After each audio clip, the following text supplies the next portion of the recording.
He understands your orphan with his gun. Wow, wow. Crying like a fire in the sun, sun. Look out, the saints are coming through. And it's all over now, baby blue.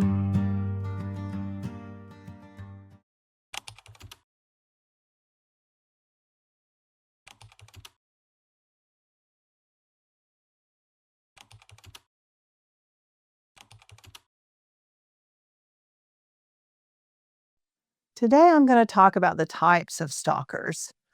This part is not a necessary video. It's very disturbing. It has disturbing descriptions of violence.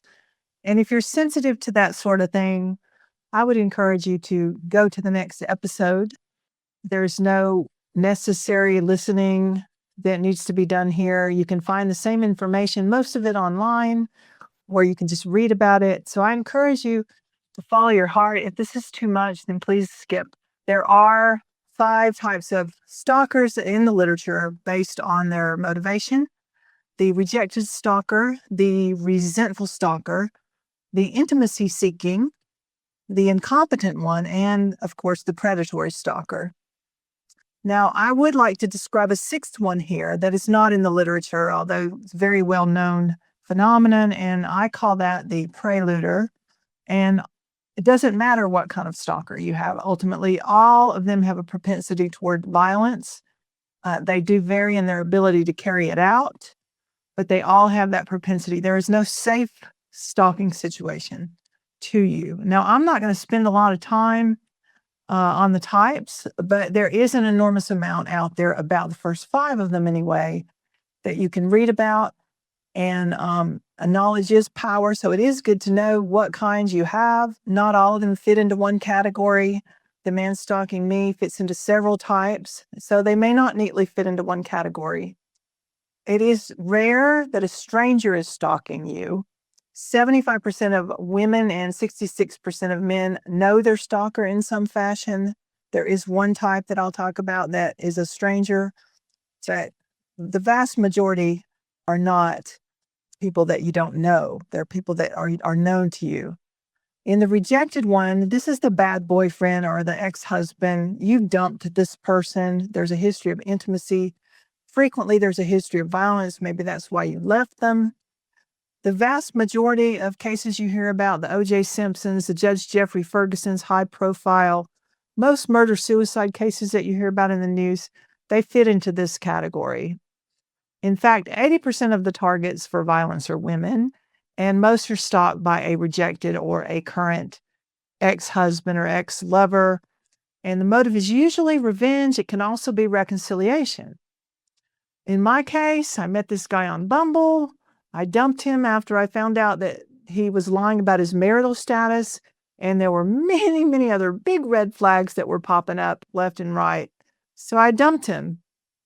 So he fits in this category as well as some others. The number 2 category, the resentful stalker, is somebody who feels humiliated or mistreated. This is a socially awkward individual with a long history of interpersonal problems, usually extreme mental illness with some obsessive compulsive and paranoid components. In my case, there's 2 ways this could fit. He was described by his colleagues as socially awkward. He was the co-founder of a record company in the 80s that sold out to Capitol, and he was considered weird by people who met him. Potential clients preferred to work with the other co-founders rather than deal with him. Incels, or involuntary celibates, fall into this category. Incels, in case you don't know, it's a very disturbing phenomenon. There are extremists that are rooted in online groups that hate women, basically. And they're very organized, and they blame women for their sexual inabilities. And they blame women who don't want to have sex with them for obvious reasons. And any other failure in their lives, they have this scapegoat, which is any female, which probably doesn't help them get sex. Bryan Kohberger, the Idaho killer, was profiled as having an incel complex by the FBI. He had sent Instagram messages to one of the victims who, of course, didn't answer it, didn't know who this is, and he ended up killing the whole household. So like the rejected type, they have extreme rage. They're motivated by an intense need for revenge. And these people stalk over a longer period of time because they bask in the sense of control over their target. They're getting off on the stalking in itself. Also had a first wife that he still regretted, who took his money, he said. Both of these types are really pathetic individuals. They're incapable of having normal human relationships. And stalking forces contact with the victim, and it really serves as a substitute for intimacy for these types because they can't have intimacy any other way. They can't have real intimacy. So it's a substitute for their empty lives. The intimacy-seeking stalker, like the resentful stalker, is also very socially awkward and mentally ill. Often, now they will stalk a complete stranger to target or casual acquaintance, maybe somebody they meet in the grocery store or that runs cash register. But they're motivated by loneliness, not revenge. They're just not successful in normal relationships. So they create this fantasy that they're in a relationship with this person. These are your celebrity stalkers. And finally, the incompetent, number 4, is the incompetent stalker. These stalkers have lower IQs than average. Low social IQs, certainly. They want a relationship, but they have severe social skill deficits. And they don't understand if their target is not interested, then they need to move on. So it's a deficit. The predatory stalker is the most chilling and fortunately the most rare. These are your serial killers and stalkers in the movie.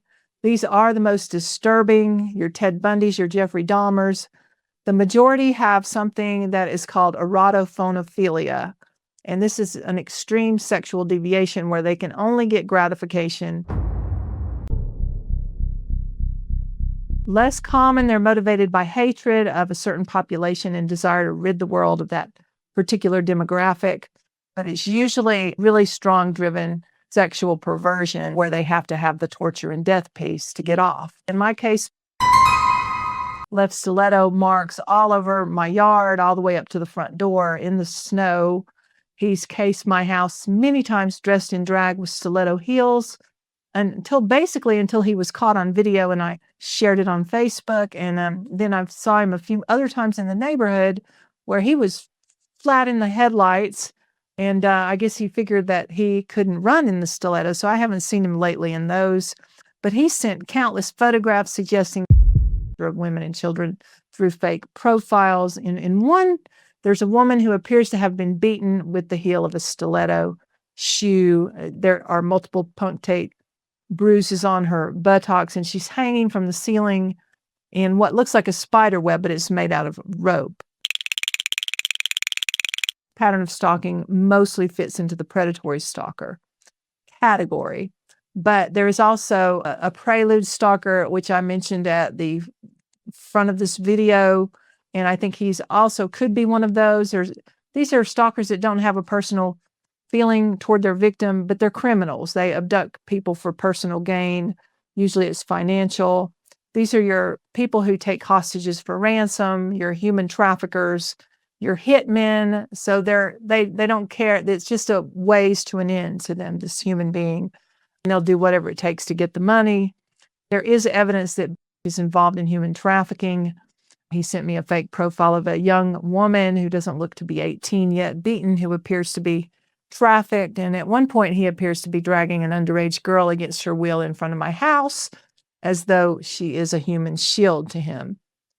Going forward, there's no reason to focus on the type of stalker. It's good to know what kind of stalker that you have, because knowledge is power, and to know what motivates them is helpful. If nothing else, it helps empower you and gives you a little peace of mind that you know what you're dealing with. But the initial goals of the predator are the same regardless of the motivation. They want to learn your patterns and vulnerabilities and plan their assault. And the second goal is to escape without consequences. Now, in the case of the predatory stalker, they put an intense amount of time and energy in the methodical planning of the demise of the person. They have obsessive attention to detail. They actually do what's called an interview with the target. Then they go away and they fantasize about this for several months. Also, the escape. They get off on the entire thing before they carry it out. Here is a list of my 8 stages of stalking. You can look over them. I am going to go into them in detail through this channel in various episodes. And in addition to these psychological stages that you experience, you also experience the grief cycle that was made famous by Elizabeth Kübler-Ross. And the stages of that are denial, anger, bargaining, depression, and acceptance. You are going to be grieving the loss of normalcy and safety. In my case, I lived in Boulder, Colorado. I was surrounded by really wholesome friends. I didn't lock my door, so that all went to hell.